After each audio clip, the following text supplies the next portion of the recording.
Working this time. All right, I think we're all set to go. So once again, welcome to our bonus webinar.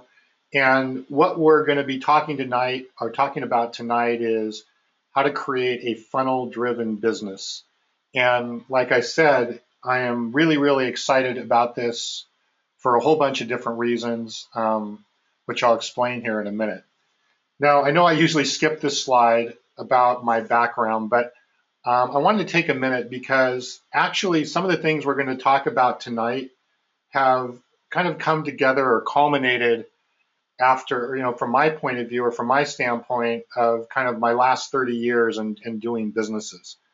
And, I think I explained a little bit of my background on the first webinar, but I want to do it real quickly again for no other reason, just to set the stage on some of the stuff that we're going to go through tonight. So, I started my business career in the 1986 when I graduated from school, so almost 30 years now. And since then, I've created over 10 businesses. I currently have about 4 businesses currently that I'm a partner with or involved in. And of those 10 businesses, I've definitely had some successes and failures. So one of the first businesses I created, I was with a partner with 4 other people.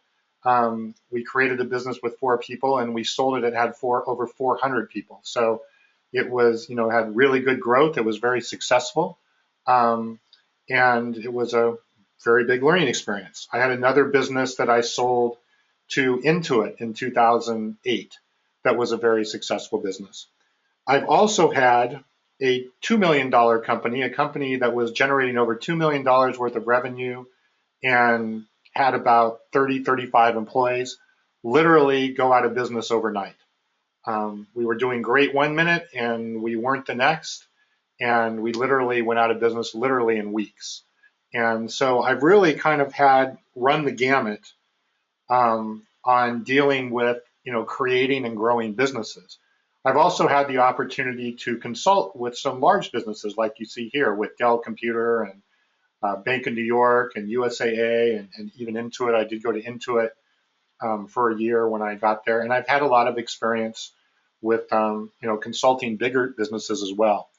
And the bottom line, if I really went back and looked at kind of everything that made running and building businesses difficult and the things that kept me awake at night, they really boiled down to 3 things.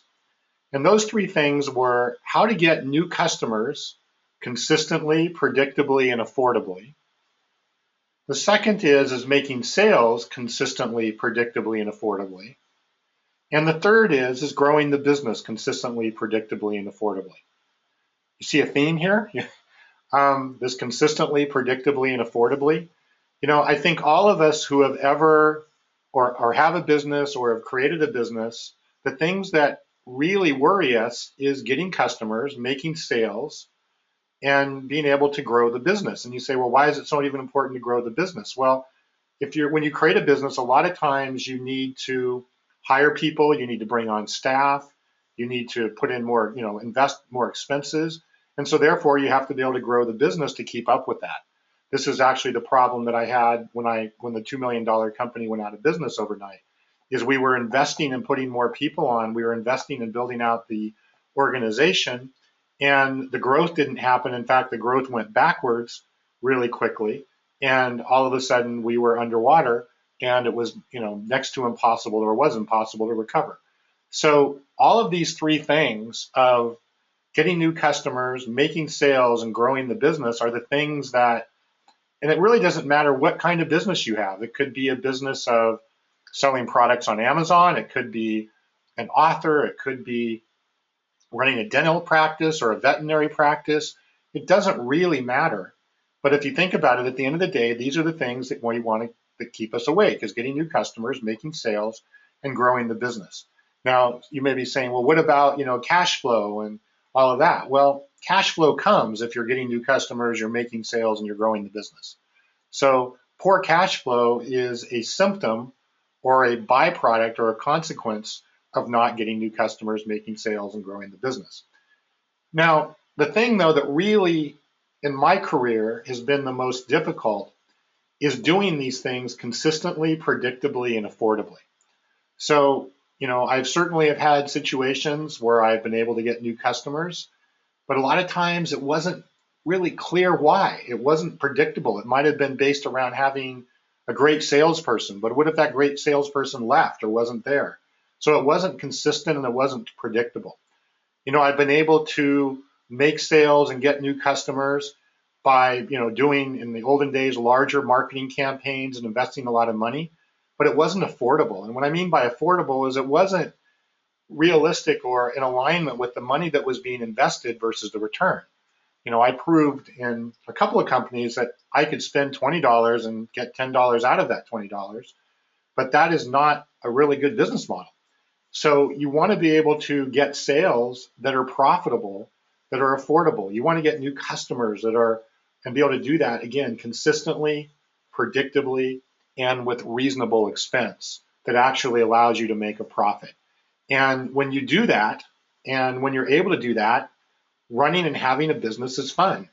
And you're not going to be, lying awake in the middle of the night, as I have many, many nights in running the different businesses that I've had. So in my whole career, I've been kind of in a search for how do you do these things? How do you get new customers consistently, predictably? How do I get sales consistently? And how do I grow the business? And what I'm going to talk about tonight really is a culmination of that kind of, pilgrimage, I guess you could say, or trek or goal of finding that. And while I don't think that I've got all of these perfectly, some of the things that we're going to go over tonight are going to allow these things to really, really occur. And this is just something that, due to technology and the way the market has changed, is all of a sudden affordable or possible. Not just affordable, but possible. So I'm going to go into a lot more of this as we go along. So tonight we're going to get into what is a funnel-driven business, based upon what we just talked about here, and why.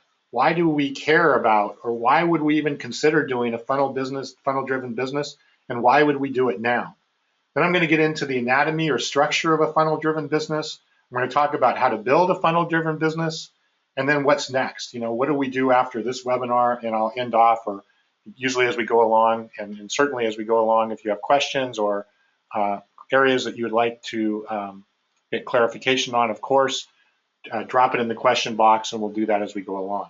So, like I said, I'm super excited because this is a culmination of a lot of headache, a lot of work, and I'm really, really excited, so excited what's possible, not only for my own businesses, but for your businesses, for the people I work with. I just really see that next year and the year after is just going to be a remarkable business environment if you apply some of the things that we talk about tonight.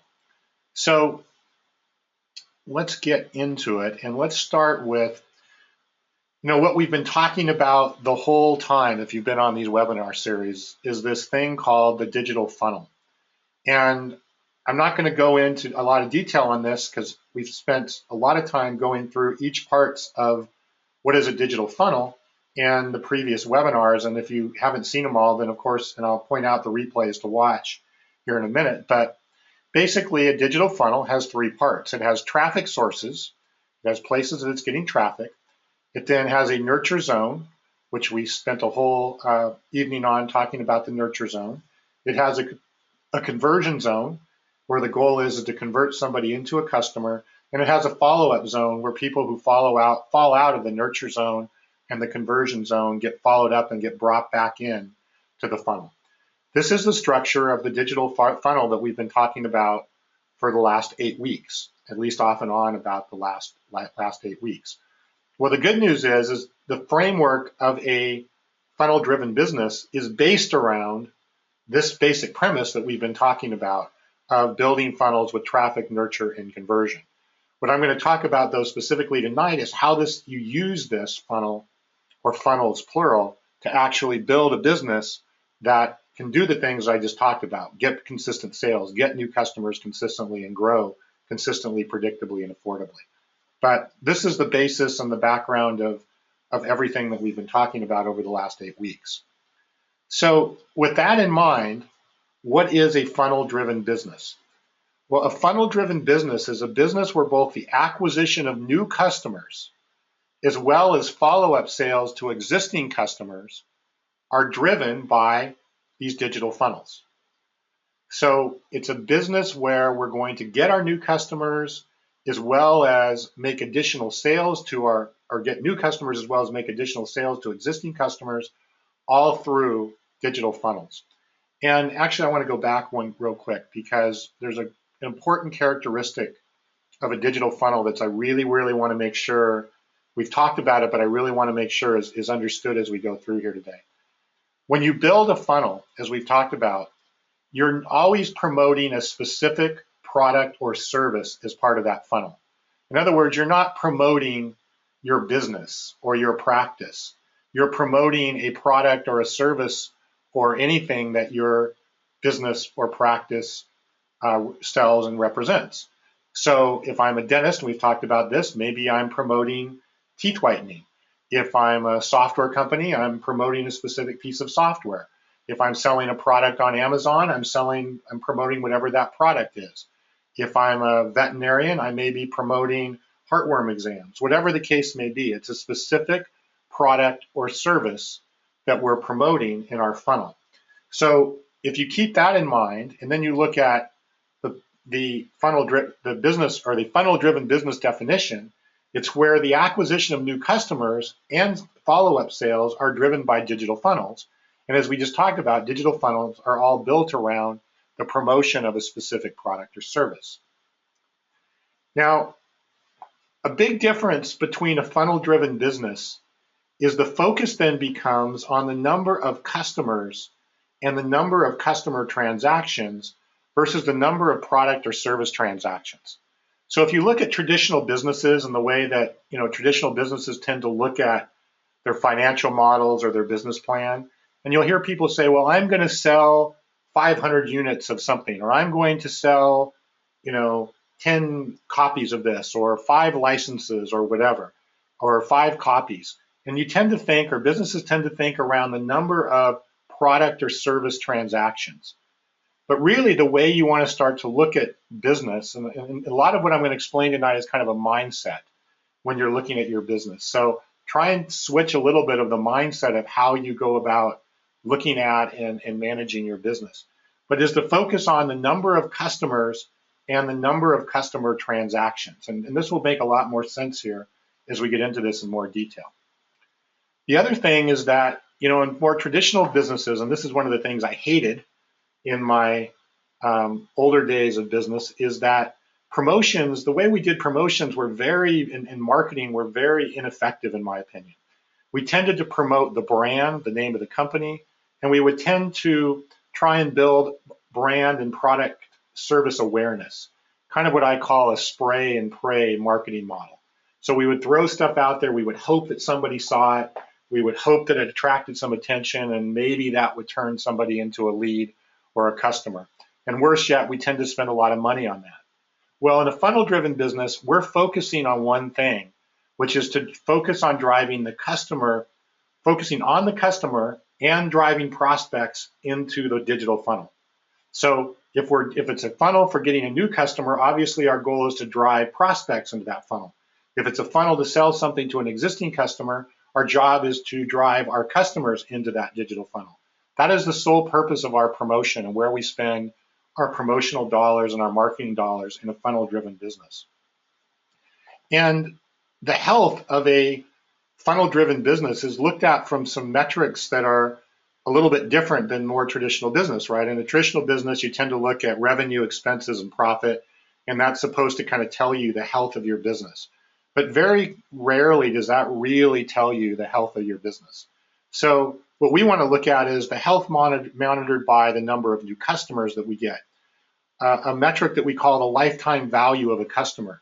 So how much is a customer going to be worth to us over a period of time? That could be over a period of 3 months, it could be a year, it could be 2 years, if they're 5 years or longer, right? Whatever we want to measure that against. But what is the value of a customer over time? We call it lifetime value, but it's really over time. And when you start to see the lifetime value of your customers increasing and the profit associated with those customers increasing, that really starts to show a healthy business. We want to look at what is it going to cost to acquire a customer. And then we also want to look at how often people are which is called recency, frequency, and monetary value, RFM, which is looking at how often are our customers purchasing, or how recent rather, sorry, are they purchasing, how frequently, and for what value. And when we start looking at that and we see that our customers are purchasing more recently, more frequently, and for better and higher monetary value, we know our business is increasing and we have good health. If we have some of these other things, or poor number of new customers is poor, we don't have good lifetime value, our cost per acquisition is really high, we're not having a good RFM value as I see here, then we can pretty much monitor our health as not being very good. So these are some of the things that make up the mindset, if you want to call it, or the strategy or the viewpoint of a funnel-driven business. And if you take away one thing from this webinar tonight, just take a look at your business from this viewpoint and some of the things that I'm going to go over tonight, and look at how you can possibly, go about really building a plan and a strategy for your business around this viewpoint going into next year. And that really by itself is what I want to have everybody get out of this tonight. So you say, well, why would I want to do this, right? Why would I want to go into this, funnel-driven business model? And certainly, why now? Well, there's a number of reasons, and maybe one of the biggest and maybe the most important one is that prospect and customer behavior, needs and wants have changed. And these behaviors, needs, and wants aligned way better to a funnel-driven model and approach than with traditional business models and approaches. Now, what does that mean? Well, and you probably know this because you're a prospect or a consumer yourself, right? People want to, well, first of all, people don't want to be sold. We talked about that as one of the 5 laws of digital marketing. And, nowadays people don't need to be sold because they can do their own research. They want to be educated on why they should be buying from you. They want to know who they're doing business with. They want to know, like, and trust. All of those things are aligned to the way that a prospect, both in a business to consumer and a business to business environment, want to do business.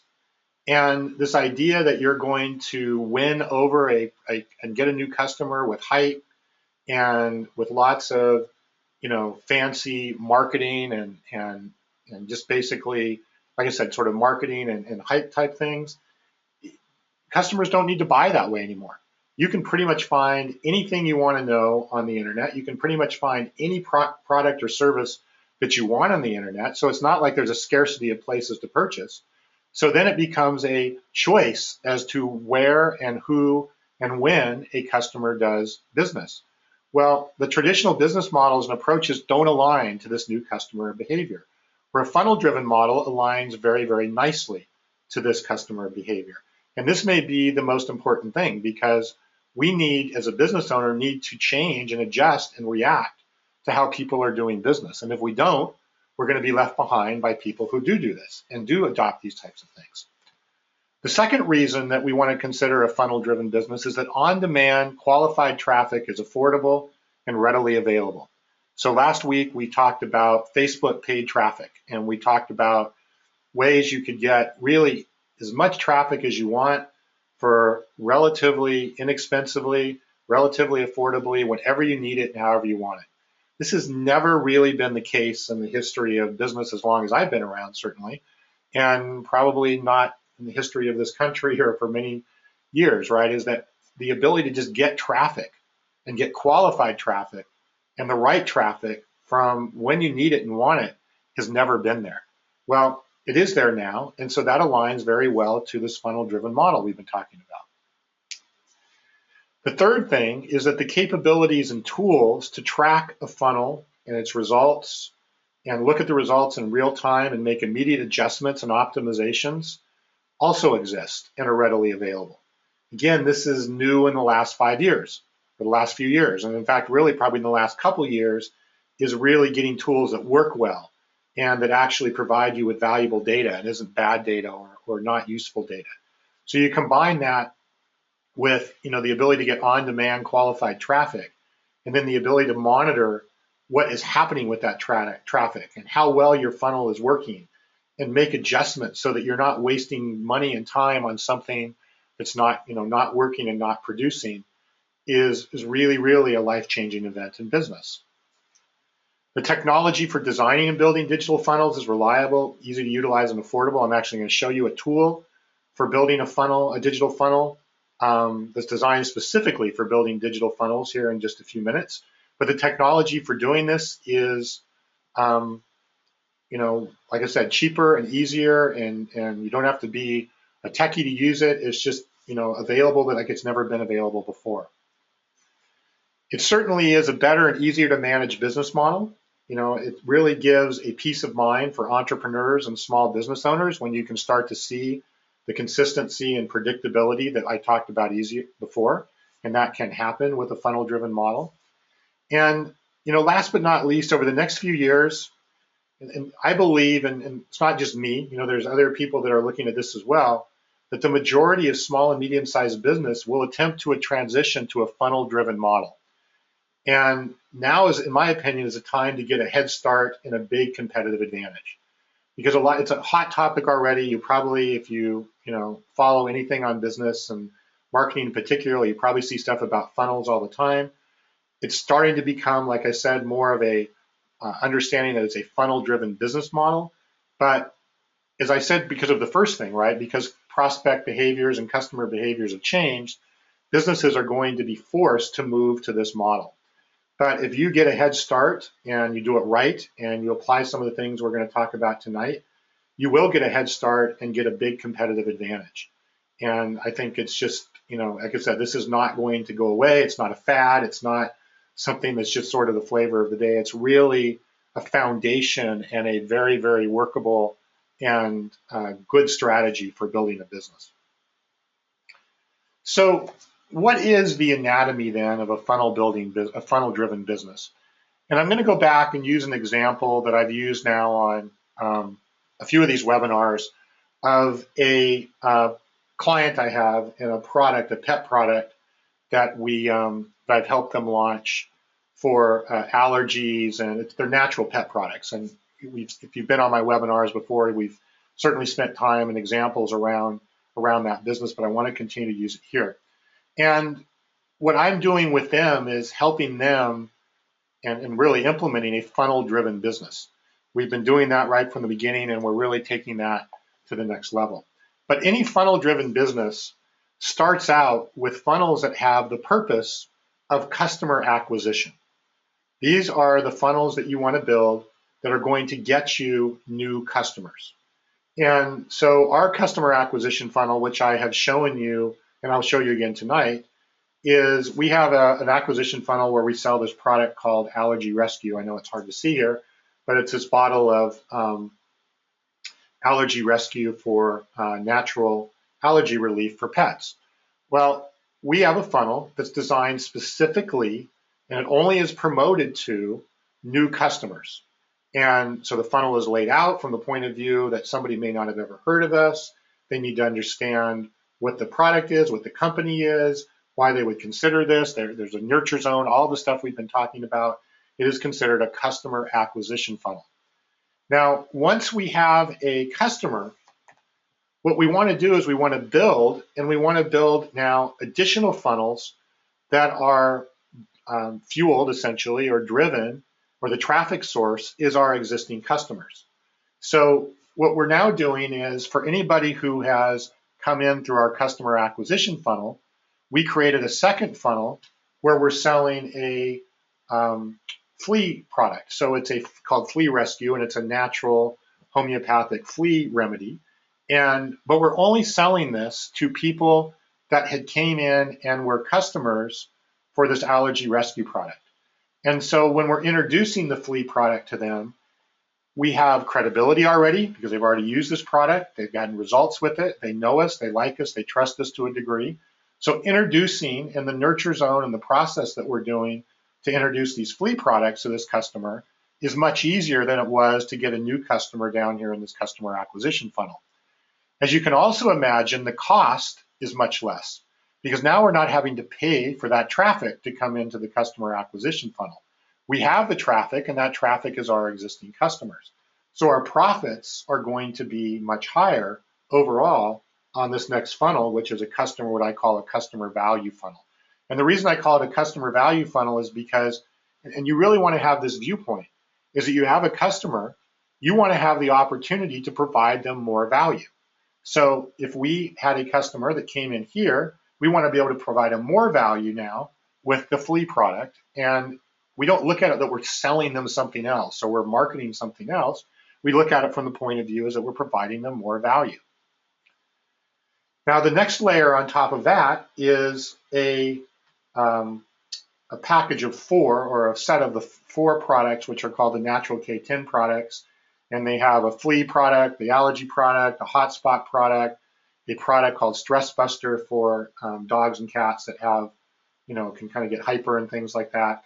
And this is all done now on a monthly subscription program where basically they pay a monthly fee, and every month they get shipped these 4 bottles every month. So we call it I don't know, it's hard to see, but the natural K10 arsenal. Now, these again are only sold to our existing customers, and in this case are only being sold to people that purchase Flea Rescue. Now, we certainly could and probably will also promote this just to people that came through the customer acquisition funnel, but for now, because it's a monthly subscription, and so that's a bigger commitment. It requires, obviously more of a commitment and more money over time.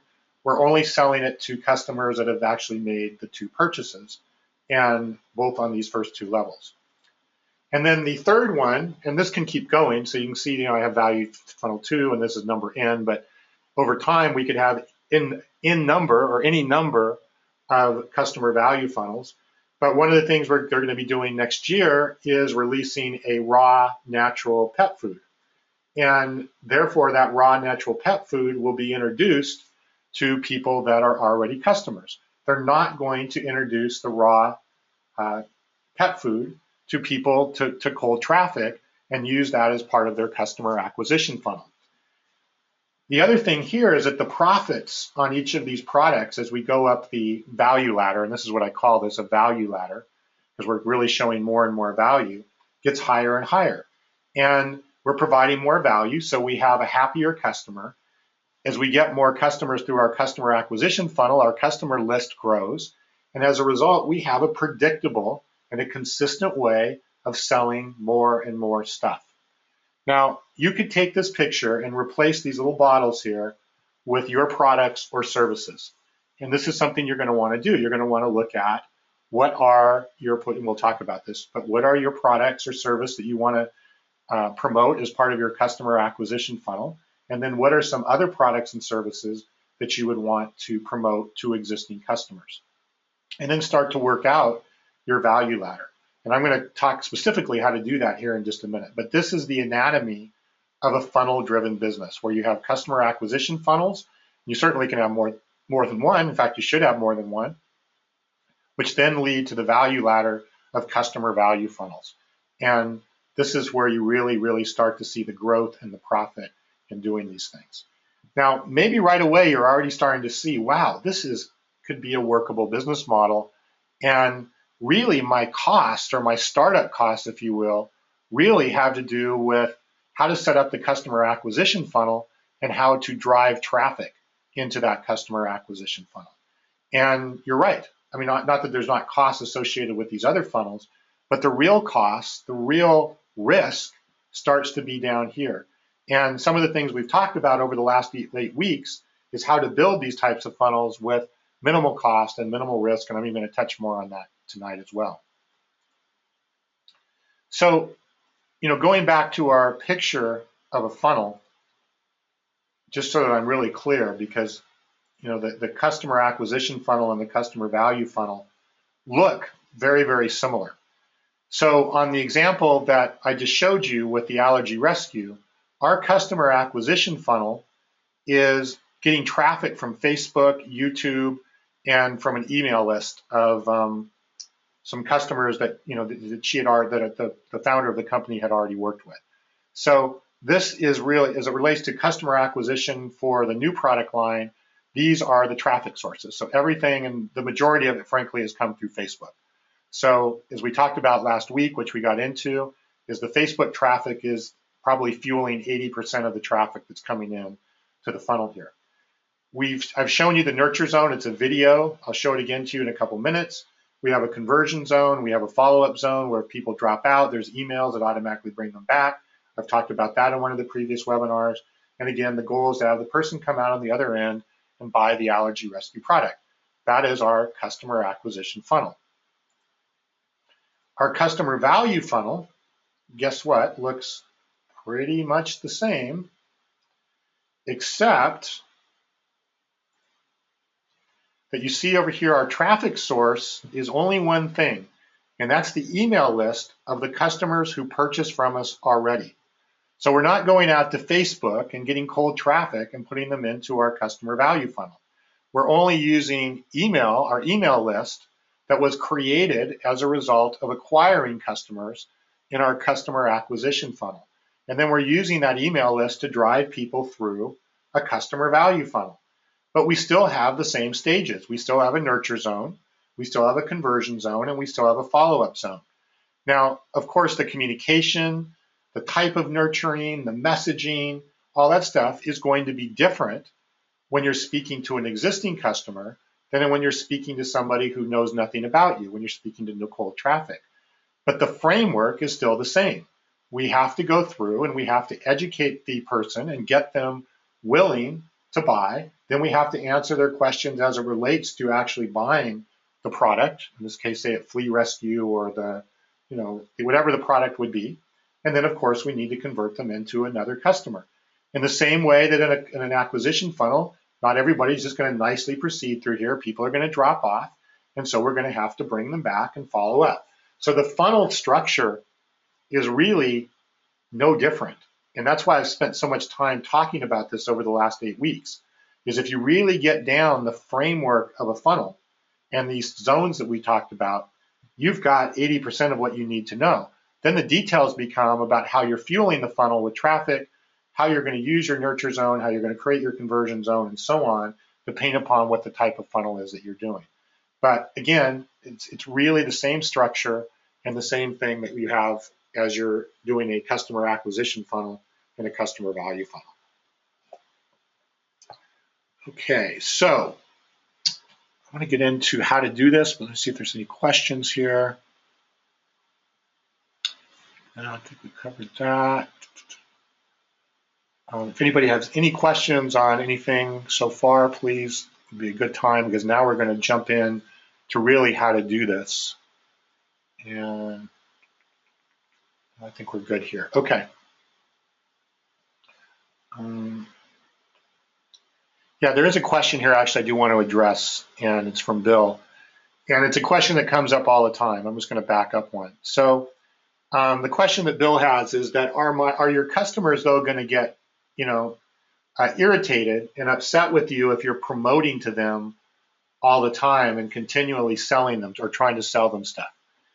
And again, this goes back to the mindset, okay? If you're selling and piping and promoting to your customers, yeah, they're going to get irritated. They're going to say, I'm tired of this. If you're providing value, and you're providing value the way people want to buy, with education and understanding and information, allowing them to have good data so they can make a good decision, you are not going to irritate your customer. You are providing value to them. They will love you for that, okay? So again, it goes back to that mindset, is you have to look at the mindset is that each of these funnels and should be designed in a way that they're providing value, but they're providing value with a purpose. And that purpose is to get the person through your funnel, through the conversion zone, and to making a purchase. So, it's not, and you hear people saying, well, what about my blog, or what about all of that stuff? That's all great. Content and videos and your blog and all of those things are things that you do to build value with the customer. Those are great. Those are our prospect. Those are great things. All a funnel-driven business is doing is taking all of those things and giving them a purpose and putting them in place to actually lead to a sale and to lead to growing your business. So please do not look at this as that you're selling or that you're hyping, but that each of these funnels is an opportunity, and each of the products that you're offering is an opportunity to provide more value. And if the customer doesn't see the value or doesn't want to take advantage of that value, or the prospect, that's fine, but at least you've given them the opportunity, and you've given them the understanding and the data for them to make that decision and to take advantage of the value if they want to. So it's a really, really important mindset. It's a hard one because we've kind of been taught that, oh, we got to be, we can't market too much and we can't sell too much and people are going to get irritated and all of that. And that's because we've been doing it in the wrong way that is irritating. If we do it in a way that's not irritating, then actually people will demand it. Your customers will demand it. They'll look forward to it. And it's really a great way, again, to consistently grow the business. So how do you do this? Well, the first thing that you want to do, and we've touched on this on previous webinars, but I want to spend a little more time on it today, is you got to work out what I call your ideal customer avatar.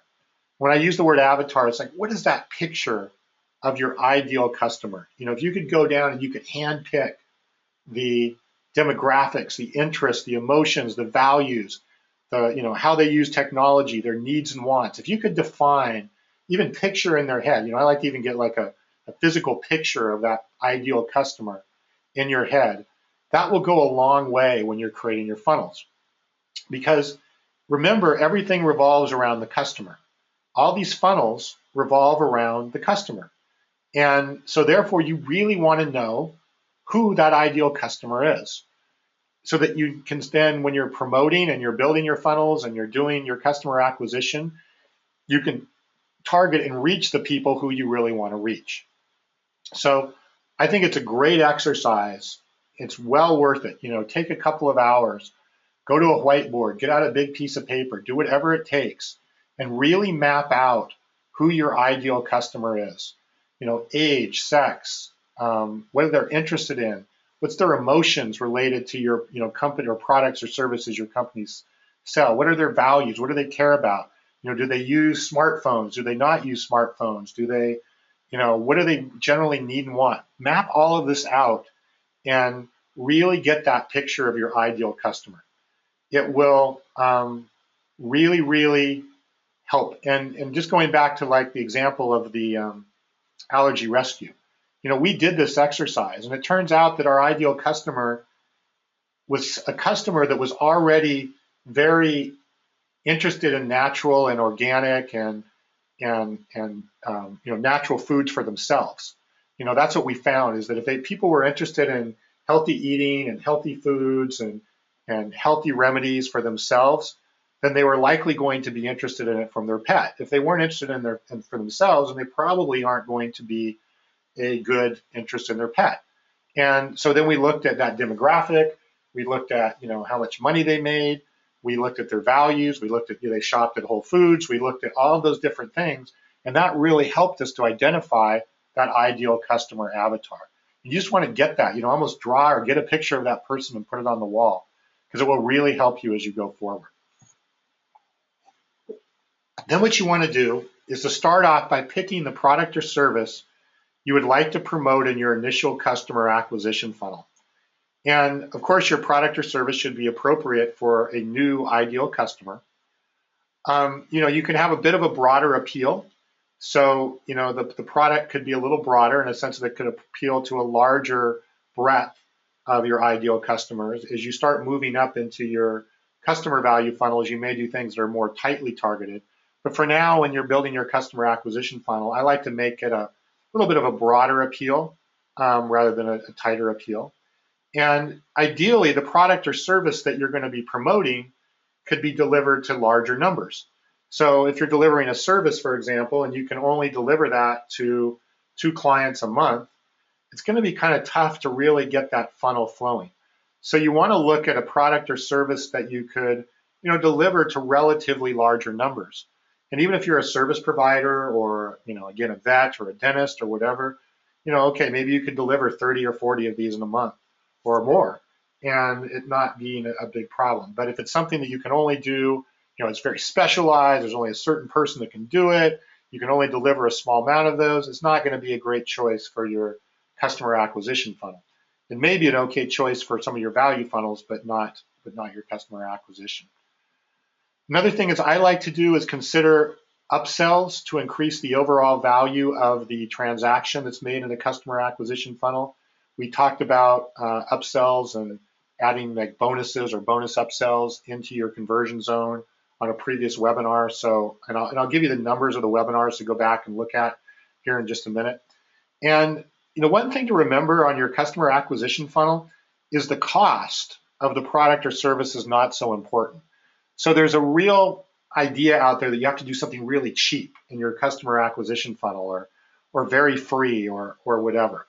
And while that can be a strategy for some customer acquisition funnels, I'm not saying that you shouldn't consider it depending upon what your funnel is. There's no reason at all that your product or service has to be cheap or inexpensive. So, I'm working on a project right now where the customer acquisition funnel, the cost of the service is going to be $2,500.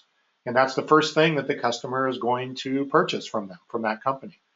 Now, granted, that gives us a challenge in our nurture zone.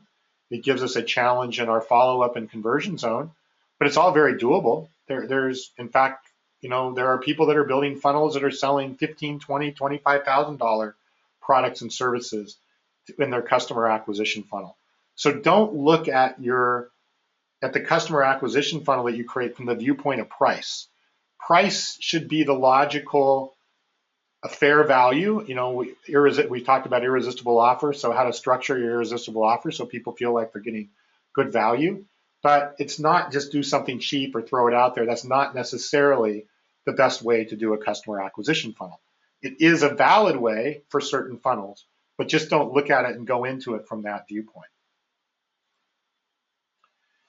Then what you want to do is start working out what products or services you would like to promote in your customer value funnels and in what order. So, the picture we had before is what I call the value ladder. And even before you start creating your customer acquisition funnel, think about the follow-on products or services you would like to then promote in your customer value funnel.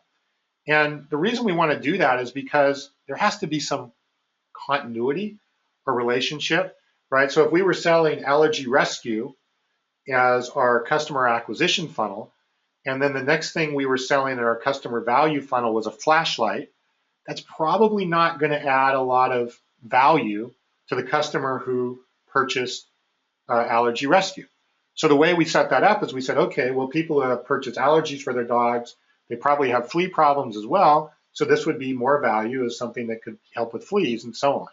So you want to look at the order of the products or services that you'd like to promote and which ones you would want to produce in your customer value funnel. So I would just draw a picture, much like I had up here a couple minutes ago, and map out what product would be your customer acquisition funnel and what product would be associated with your customer value funnels. And again, the idea is it's adding more value. It can have a more focused appeal, as I said, so it could be something that's a little more targeted than the original customer acquisition offer. Once again, is that cost is not so important. It could be less or more than the initial offer. A lot of people say, well, it has to be a higher price, or no, not necessarily. But what you want to do is focus on your profitability, because this is where your profit is going to come into play, because you're now selling to a customer that you've already invested in acquiring. So your profit should be much higher on what you're selling, your overall profit in the customer value funnel, than it's going to be in your customer acquisition funnel. And again, cost is not so important, but profitability is. And as I said, make sure that your CVF, and CVS stands for customer value funnel, and CAF is customer acquisition funnel, make sure they're a logical extension. Make sure they make sense and that they're, that they actually build on each other and they're not out in right field as you go from one to the next. Okay, so once you've done those first three steps, which are kind of designing those, your funnel, and literally you can do that in an afternoon. If you can sit down with yourself or your wife or husband or business partner or whatever, and go through steps 1, 2, and 3, and start mapping out your business or looking at your business as it relates to the funnel structure. Again, that can be done in an afternoon. Now then, once you've done that, then you can start working on actually building out your customer acquisition funnel. And the first thing you're going to want to do is determine how much budget you're going to have to spend on cold traffic. There's not really a right or wrong answer. The only thing is that if you have more, the better. If you can spend more on traffic over time and you can get more people into your customer acquisition funnel, then you're going to grow faster. But, obviously budget, everyone has some budget limit. So set aside what you're going to want to spend on your cold traffic. And what I look at is usually a monthly budget. So work out, okay, I want to spend $500 a month, or I can afford to spend $1,000 a month, or I can afford to spend $200 a month. Whatever the number is, work that out. Then go ahead and create your irresistible offer. And I'm not going to go into that because that's covered in webinar replay number 3. So if you go back and look at in the webinar portal, we talk about creating irresistible offers and what's involved in that. But do basically what we talked about in there around the product or service that you're going to sell in your customer acquisition funnel. Then you're going to want to design out your funnel. When I mean design out your funnel, work out your nurture zone, your conversion zone, all of that stuff. That's all stuff that we've covered in webinars 1, 3, 6, and 7. So, and there's a number of things in each of these different webinars. But if you watch those webinars, we pretty much cover all of the pieces of the funnel from one end to the other.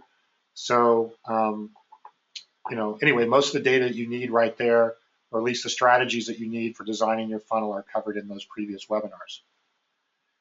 Once then you've designed out your funnel, then you could basically, what I like to do is say build the minimum viable funnel and test with an initial traffic budget.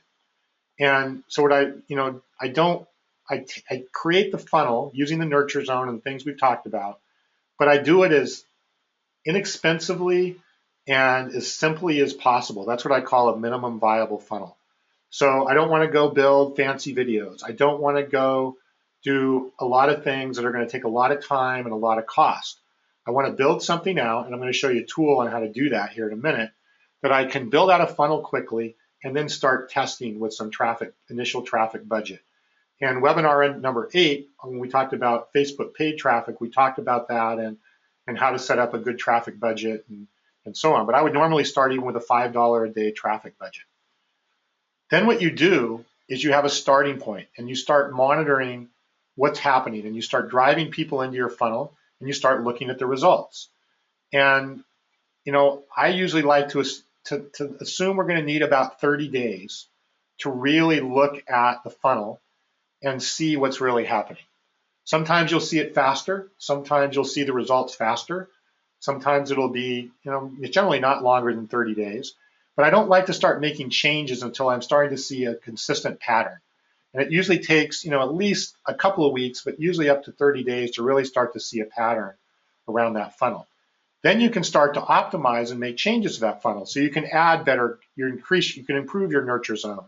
You can look and see, are you getting good quality traffic? You can see, are people converting or not converting? And you can optimize and update that funnel. And your goal is to get to the point where the revenue that's being generated out of your funnel is greater than or equal to the cost of your traffic plus any cost of delivery of your product or service. So, if a bottle of Allergy Rescue costs us $10 and our traffic is $10 for a sale, then we want our revenue to be at least $20 for a sale of Allergy Rescue to cover the cost of traffic and the cost of the product itself. If you get to that point where you're break even on your customer acquisition funnel, and you can do that consistently with more and more traffic and it's growing, you have a winner, because you can continue to optimize and you will get it to the point where you're actually exceeding this amount. But really, as I said before, your profits aren't going to come from your customer acquisition funnel. Your profits are going to come from your customer value funnels. But now you have a break-even way to actually get new customers in the door. And this is gigantic. This is the thing that plagued me for years in businesses. This is the reason that we don't get sales consistently, that we don't get growth consistently, and that why things are so unaffordable, because we don't have a really good way and funnel and approach for getting customers in the door that we can then capitalize and turn on to longer term profits. And that's what you're really doing here. Then what you do is increase cold traffic budget to increase the acquisition, and then rinse and repeat with additional funnels. So you can create a customer acquisition funnel for just about anything and continue to rinse and repeat, with this model that I have here. My only thing is start with one, don't do more than one in the beginning. Get your first customer acquisition funnel really working before you start worrying about other ones. And that's really step number 4 on the customer acquisition funnel. Now, when you have about 20 or more customers that you've acquired through your customer acquisition funnel, you can start building your first customer value funnel. And again, you already know what product or service you're going to want to promote there because you mapped that out earlier. So we're now going to create another funnel with a nurture zone and a conversion zone. But the only way we're going to put traffic into there is from emails to the existing customers, to those 20 people. You say, only 20 people? But those are 20 qualified people. Those are 20 customers. And of course, you're going to have more. So you can really start moving those 20 people into your customer value funnel, right away. And you say, why 20? What's the purpose of 20? It's kind of an arbitrary number. I like to see getting to 20 because it usually takes that long while you're still working out your optimization on your acquisition funnel. And again, I don't want you to jump too quickly and get away from that. So, 20 is an arbitrary number, but a decent number before you'd start doing this. Now, it's important, do not promote any customer acquisition funnel to an existing customer. Always use a customer value funnel. So in other words, don't go now to your customer list and now promote them into another customer acquisition funnel. It's not, customer acquisition funnels are designed for new customers, not existing customers. So, again, once you have a customer, they're only going to now continue through your customer value funnels. Webinars are really good. I have found to be a really good nurture zone for customer value funnels. Webinars, as you know, requires people to show up. It requires people to attend. And you're going to have a much better success rate with that from people who already have done business with you and know you well. And that's just the fact. It's just going to be a better platform for a customer value funnel. Just remember that you need a nurture zone. It's just different. And you'll have to create an irresistible offer as well for a customer value funnel, just like you would for a customer acquisition funnel. But again, you're promoting to existing customers. And then when you have begun to get repeat customers, you can create what I call higher ticket VIP customer funnels. And like the example I just showed you a minute ago where we're doing the subscription program or even the raw food, that's going to be an expensive program. And not everybody is going to be ready for that. So you can start to look at really your higher ticket VIP funnels that you want to then start promoting your repeat customers into. People that have already bought from you a couple of times. People who have already gotten value off of what you're doing. People who know, like, and trust you. This becomes, frankly, easy. And, these are the things that you can really, really do to do much higher profitable programs. And, let's say if you're a dentist and you want to do higher end cosmetic work, or you want to do orthodontic type work or whatever, that's obviously going to be a heck of a lot easier to promote to an existing customer or a customer that's bought from you a couple of different times than somebody who's coming in as cold traffic off the street. But again, even with these VIP customer value funnels, the same funnel fundamentals apply. You have the nurture zone, the conversion zone, the follow-up zone, all of those things still apply. All right, so I want to just recap then what we just went through. You create your customer acquisition funnel. Oops, wrong way. And then once you've got about 20 customers that have purchased your product here, you can start creating your first customer value funnel. Keep going the wrong way. Then you can create a second customer value funnel. And when you start to get people that have purchased a couple times, you can get into these higher ticket or more higher profitable value funnels over time. And this value ladder doesn't have to end. You can keep growing and building on top of this value ladder. And the beauty of it is you're always going to have hopefully have new customers coming in. So you may have customers that, all the time are coming in, but then start to move through this value ladder and so on, and value funnel and so on. So none of these funnels go away in particular. They just keep getting fueled by, which starts with the customer acquisition funnel, which then fuels the other funnels up the line here.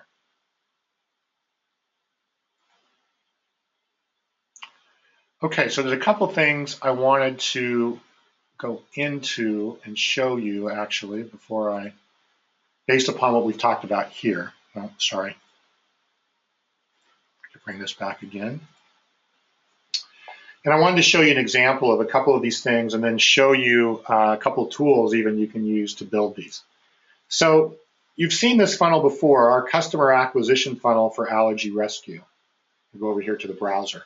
And I know I've showed this and demoed this before in the previous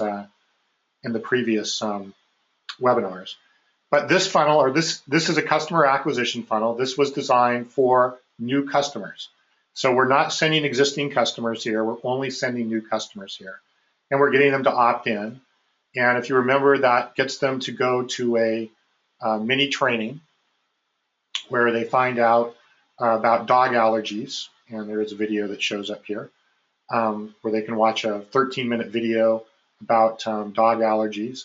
And then when they've watched the video, they move on to a conversion zone page, basically, where they can find out about the actual product and actually purchase the product and see more conversion zone related things, success stories, frequently asked questions, that kind of stuff. And from there, they can go to the order page and actually make the purchase. Now, you'll see here that we also have an upsell.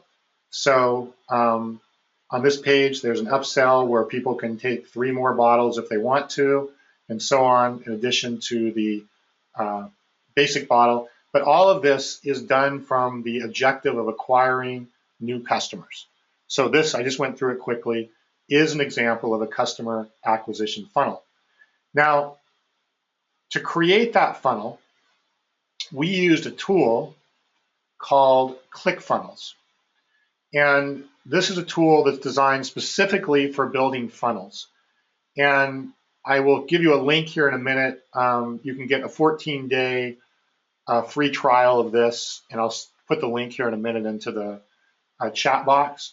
But what this allows you to do is go in and basically build out all the steps of a funnel using kind of a simple and easy to use interface. So you see here are the steps of our funnel. And so we have the training opt-in, we have the training, we have that allergy overview, our conversion zone, we have the purchase page, we have some upsell, and then we have an order confirmation. These are all different pages that exist in this funnel that you can put together in ClickFunnels. And what it allows you to do is put together the flow of your funnel in the same way you might in a website, but it's designed specifically to put together the flow of the funnel. And let's go back over here. And then if you edit one of these pages,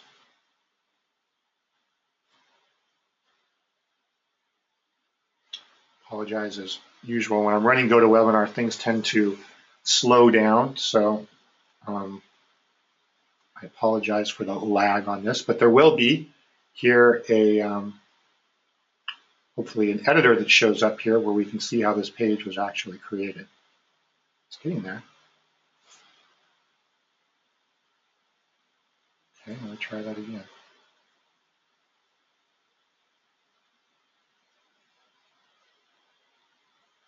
There we go. And no, it doesn't run this slow unless you're trying to run a GoToWebinar and do this at the same time.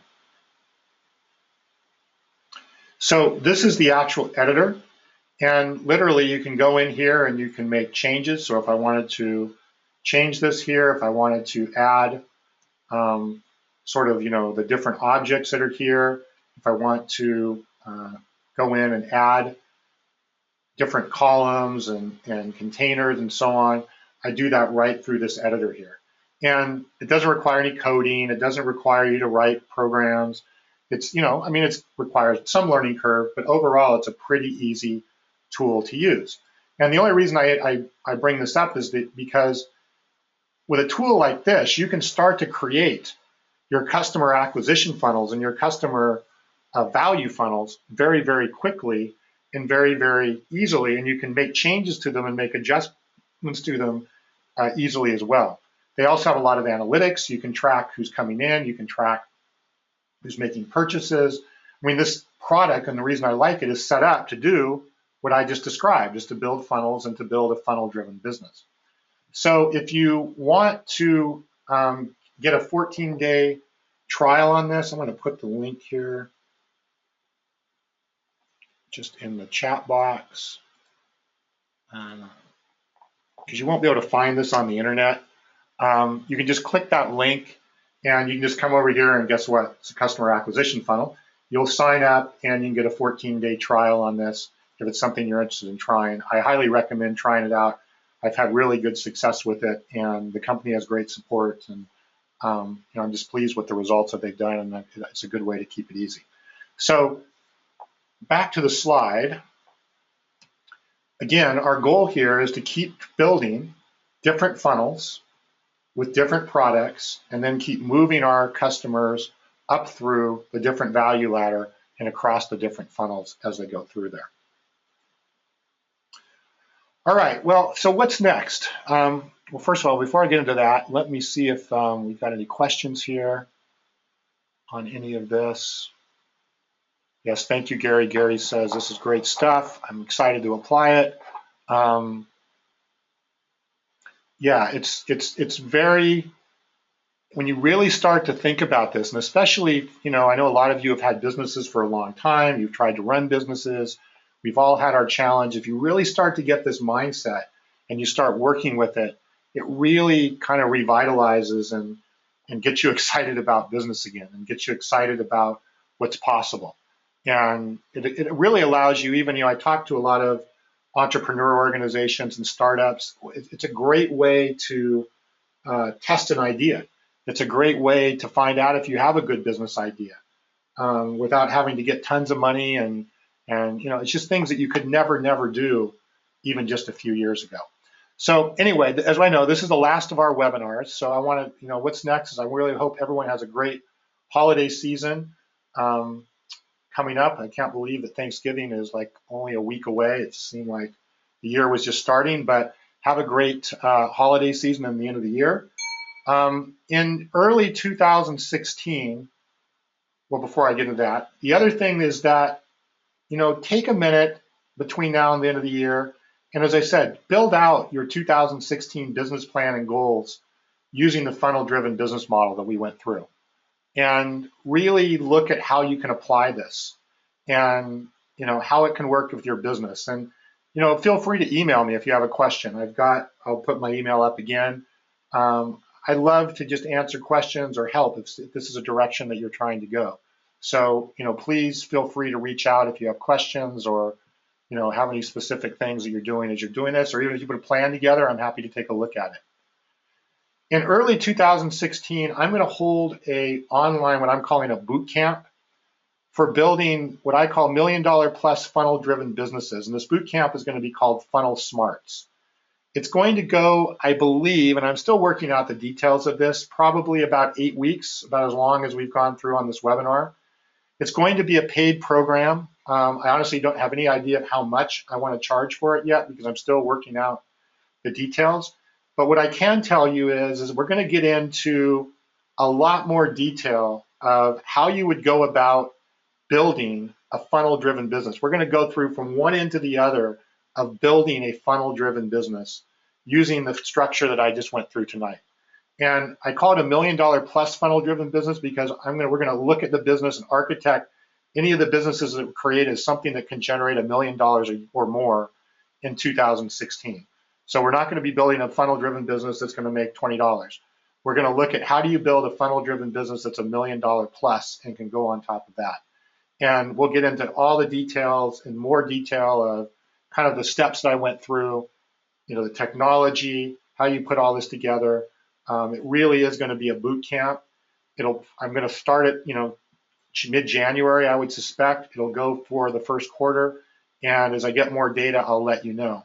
As I said, what I'm going to do is I'm going to provide really kind of an over-the-shoulder guidance for creating a funnel-driven business from scratch.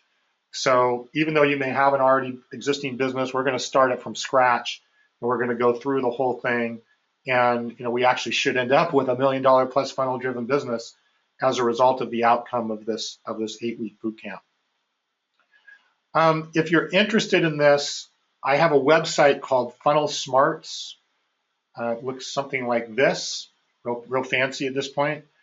If you're interested, just go ahead to the funnelsmarts.com and put your email in. You'll be, by entering in as a early registration or early, it's no commitment, it's just, hey, I'm possibly interested. I'm going to do a drawing for a free registration, so you'll be entered in for that free drawing. And then if you share this with others and they end up putting their email in, you'll actually get more entries into the drawing. So I'm really looking at a way to kind of spread the word for people who are looking to build a business next year and really get their business to the next level. And anybody who's interested in that, I want to get them on the list and make sure that they get known when we have more of the details here. The reason I don't have more of the details is because I'm still kind of working out exactly how it's going to go. I'm going to make sure it's super affordable. It's not going to be a super high price thing. I want to get as many people into it as possible.